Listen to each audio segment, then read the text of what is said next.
नमस्कार दोस्तों। रामलीला के ही प्रसंग में मैं अपनी यादों को ताज़ा करते हुए उत्तराखंड की रामलीला के कुछ अंश आपको सुनाना चाहती हूँ। कल मैंने सीता विवाह का सुनाया था। आज मैं आपको बता रही हूँ कि राजा दशरथ को दिखाई दिया कि बाल सफ़ेद हो गए हैं, तो विवाह हो गया है। अब चारों बच्चों का जिम्मेवारी से निवृत्त होकर के कल राजगद्दी कर दूं राम की, मगर के कई इतनी दुष्ट, उसका आचरण व्यवहार बताया गया है, जिसको कि रामलीला में रामचरितमानस में प्रथम स्थान मैं क्या सभी देते हैं। यदि के कई ऐसा नहीं करती तो दुनिया से राक्षसों का वध नहीं होता। मगर जहाँ राज तिलक की तैयारी हो रही है और उसने अपने दोनों वरदान मांगने करके रामचंद्र जी को जब वनवास मांगा दिया 14 वर्ष का, तो कई के प्रति हम लोगों के भाव अच्छे नहीं होते हैं। थोड़ा कुछ प्रसंग सुनिए, मैं आपको सुनाती हूँ। पिता के लिए लक्ष्मण क्या कह रहे हैं, राम अपनी माता से क्या बोल रहे हैं, पता लगता है। तो लक्ष्मण राम जी से कहते हैं, सुनो भ्राता, पिता है वृद्ध भारी।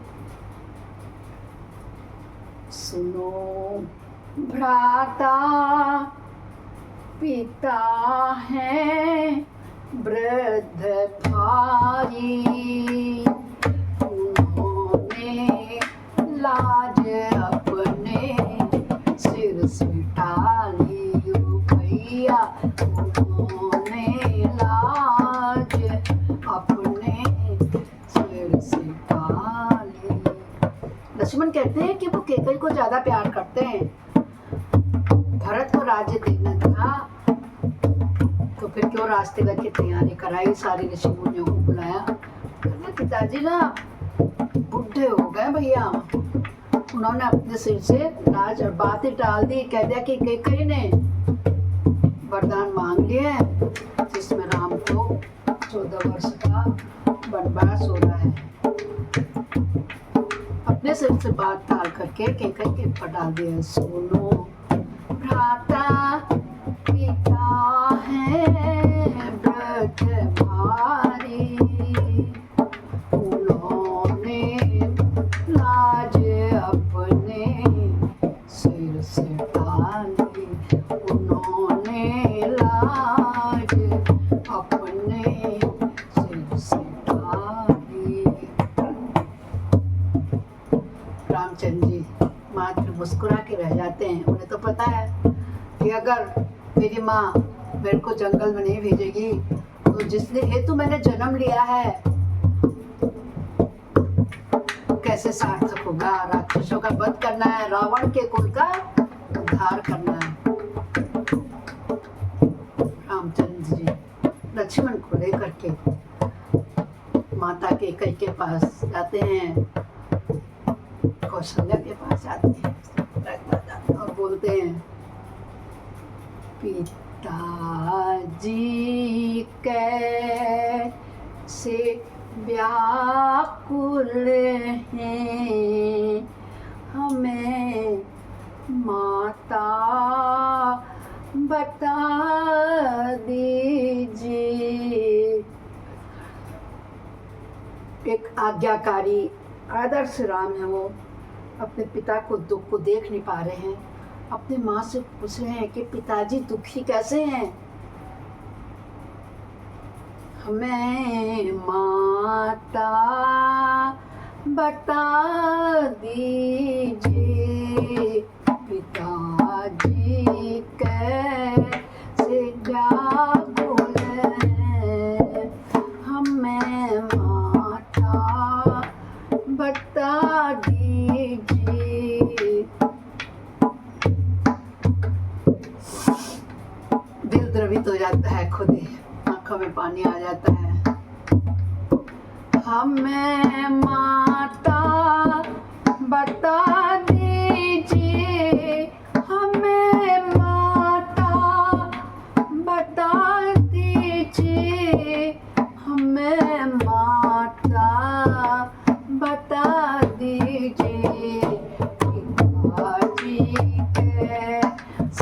व्याकुल हैं, हमें माता बता दीजिए।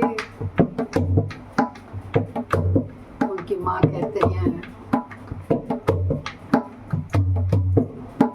नहीं अपराध का कारण, जो कारण हो सो सुन लीजिए। क्योंकि रामचंद्र जी पूछते हैं कि कई माँ से कहते हैं हुआ अपराध जो मुझसे हुआ, अपराध जो मुझसे उसे माता बता दीजिए। पिताजी कैसे व्याकुल हैं, हमें माता बता दीजिए। पिताजी कैसे व्याकुल हैं, हमें माता बता दीजिए। कई कहती हैं नहीं अपराध का कारण, जो कारण हो सो सुन लीजिए। नहीं अपराध, तुम तो राम हो के कई राम को बहुत प्यारी है, राम को बहुत प्यार करती है। भरत और राम में बिल्कुल अंतर नहीं करती थी। तो कहती तुम क्या कोई अपराध कर सकते हो? कोई भी अपराध का कारण नहीं है, जो कारण है वो सुन लो। बता देते हैं कि युद्ध क्षेत्र में जब युद्ध करते करते राजा दशरथ तुम्हारे पिताजी का पहिया निकल गया था, तो मैंने अपनी उंगली डाल करके उसे रोका। पहिया चलते रहा, नहीं तो राजा का रथ गिर जाता और हार जाते युद्ध में। कि कहीं मुंह से कुछ नहीं बोली और उंगली से उसने धूरी में पहिया डाल के अंदर पहिया को रोके रखा, जिससे राजा दशरथ की जीत हुई। सूर्य कुल के शिरोमणि राजा दशरथ ने कहा इतनी बड़ी बात छिपाई मेरे से, मुझे बताया नहीं, कितना खून हो गया। जो वर मांगते हो मांग लो, तो 2 वर दूंगा। कहीं ने कहा अभी नहीं, समय मिलने पर मांग लूंगी। और आज जब राज तिलक होने वाला है, जहाँ राजमहल में सुख और खुशहाली है, वहीं काल रात्रि बन गई। वह रात उन्होंने राजा दशरथ से 2 वरदान मांगे कि राम को 14 वर्ष का वनवास और मेरे पुत्र को दूसरा भरत को राज्य। रामचंद्र जी माँ को सांत्वना देते हुए कौशल्या माँ के पास जाते हैं। कौशल्या माँ भी कहती है, बहुत मनाती है कि मत जाओ। रामचंद्र जी को दशरथ जी मनाती है। तो जब कौशल्या कहती है मत जाओ, तो राम को बड़ा आश्चर्य होता है। क्या कहते हैं?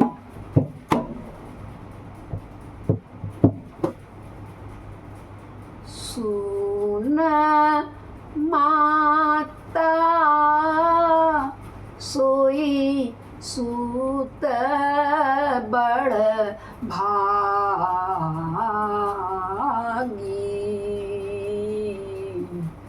सुन माता सोई सूत बड़ भागी,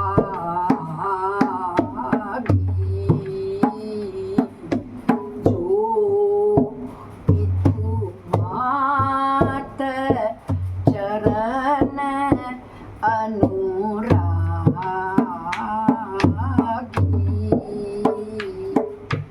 हे माता, आप ये क्या कह रही हो? मत जा क्यों कह रही हो?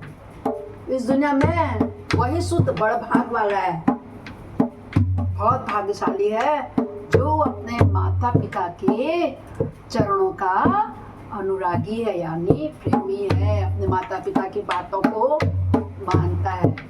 अभी भी ये परंपरा, ये रामलीला चलाने का एकमात्र उद्देश्य है। राम आदर्श पुरुष हैं। इस कलयुग में आजकल कोई अपने माता पिता का कहना नहीं मानता है। तो बताते हैं कैसे 9 महीने की प्रसव पीड़ा सह करके, कैसे अपनी रोटी ना खा करके बाप अपने कंधों में बैठा करके अपने बेटी की सारी इच्छाओं की पूर्ति करके उसको एक बड़ा आदमी बनाता है, और फिर वो अपने माता पिता से दूर होकर के उनकी आज्ञा का पालन नहीं करते हैं। माँ बाप बोझ लगने लगते हैं। भगवान की दया से मेरे अभी दोनों पुत्र और पुत्रियां ऐसे नहीं हैं, हर किसी की नहीं है। इस संसार में अभी 80% लोगों क्या बेटे सपूत ही हैं। कहते हैं पिताजी माता से कि सुन माता सोई सूत बड़ भागी,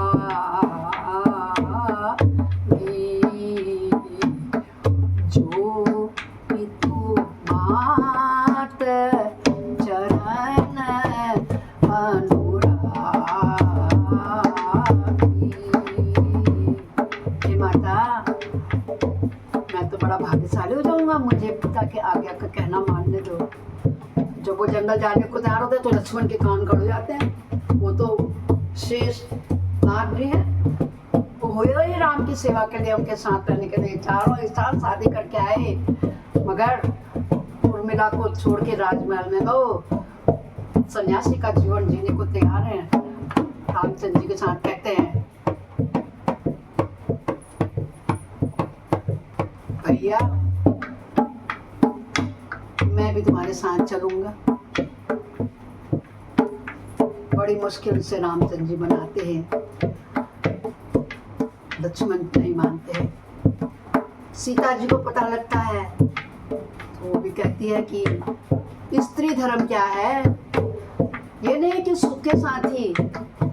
आजकल मैं देख रही हूँ इस कलयुग में, जितना कि मेरी उम्र हुई है, कि जब तक सुख साधन ऐसा रुपया कौड़ी है ना, पत्नी पति का साथ दे रही है, और जहाँ पति को दुख हो रहा है, कष्ट पड़ रहा है, पैसे की कमी हो रही है, तो वो जाके अपने मायके में रह रही है, पति को छोड़ दे रही है। बहुत सारे उदाहरण है, किस किस के बताऊं।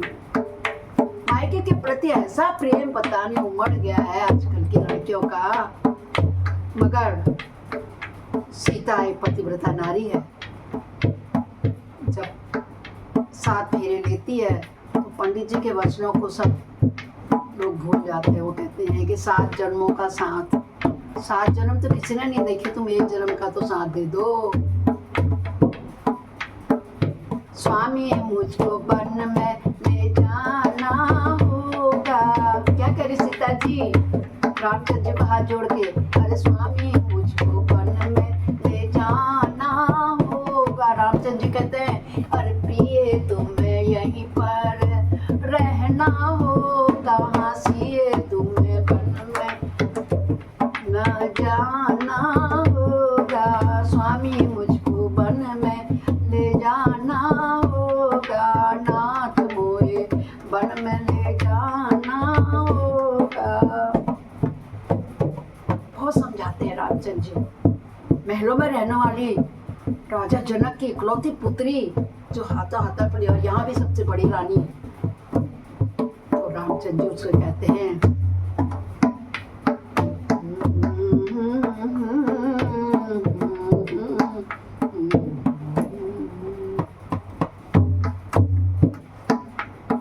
सुनो सीते, सुनो सीते। मैं थोड़ा सा आधी लाइन या एक शब्द बोल रही हूँ, मुझे याद आ रहा है। इतने पुराने, जब मैं छोटी थी रामलीला देखती थी, उत्तराखंड की याद आ रही मुझे। आजकल तो नौटंकियों में, नाटकों में और फिल्म स्टाइल से, सोशल मीडिया के स्टाइल से बढ़िया बढ़िया होने लग गई है, मगर जो दर्द हृदय को छूने वाली रामलीला होती थी हमारे समय में होती, अभी भी बहुत जगह में होती है। मेरे यहीं खुद अपने पंतनगर में भी होती है, बहुत अच्छी।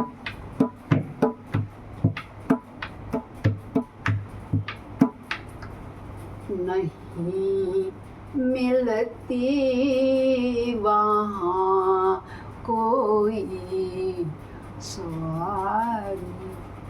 सीते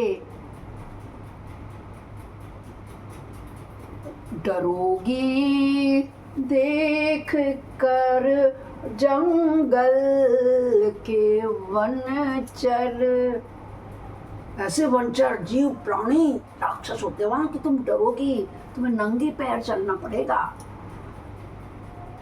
कोई सवारी नहीं मिलती है, पीने को पानी नहीं मिलता, भोजन नहीं मिलता। हे सीते, कहते हैं रामचंद्र जी कि हे सीते, डरोगी देख कर जंगल के वनचर। नहीं मिलती वहाँ को सवारी। सीते याद आ गया, ये माँ सरस्वती की ऐसी कृपा है मुझ पर। रहो घर जानकी मानो हमारी। रामचंद्र जी समझा रहे हैं, जय हो माँ सरस्वती की। रहो घर जानकी मानो हमारी। रहो घर जानकी मानो हमारी। बहुत दुख पाओगी जंगल में प्यारी। जय हो सरस्वती माता की जय। माँ सदा इसी प्रकार मेरी जीवा में, मेरे कंठ में, मेरे गले में, मेरे मस्तिष्क में बैठे रहना।